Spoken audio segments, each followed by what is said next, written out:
Hello my people. Today I'm here.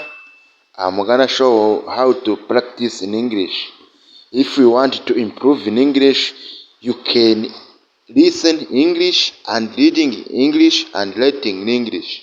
Are you ready to start with me? Let's start. Conversation practice. Ikiganiro no kwitoza icyongereza. I need to charge my phone. Nkeneye gucaginga telefone. Please wait a moment.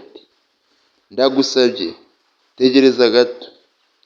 I'm feeling hungry now. Ndumva nshonje nonaha. Let's go for walk. Reka dutembere. Let's go for walk. If you are somewhere comfortable, you can repeat after me. Let's continue. She is watching TV. Ari kureba televiziyo. I have a lot of work today. Mfite ibintu byinshi byo gukora uyu munsi. Where did you keep my book? Nihe wabitse igitabo? She is cooking dinner now. Atetse amafunguro y'umugoroba nonaha.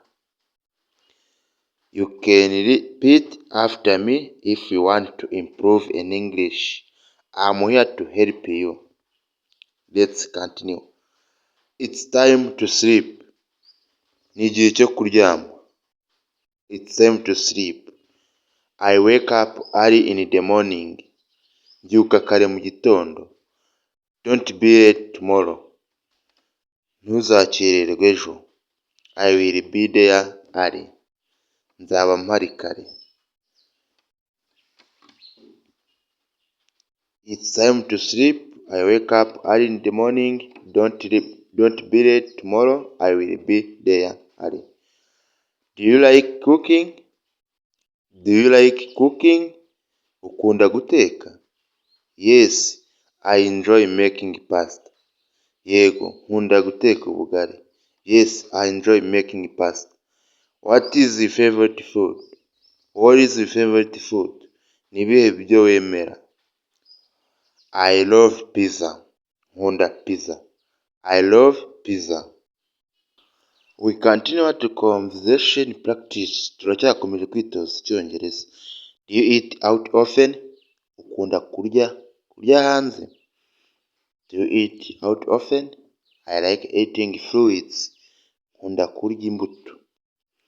Do you drink soda? Ukunda kunywa soda? I repeat that. Do you eat out often? I like eating fruits. Do you drink soda? Let's continue.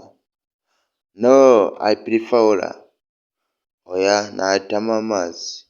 Aho kugira ngo anywe soda ahitamo amazi. What time do you wake up? What time do you wake up? Ubyuka saa ngahe? I wake up at 4 a.m. I wake up at 4 a.m. o'clock.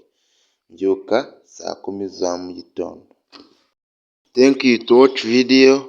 If you enjoyed this video, don't forget to subscribe, share and comment. Wakoze kureba ino video.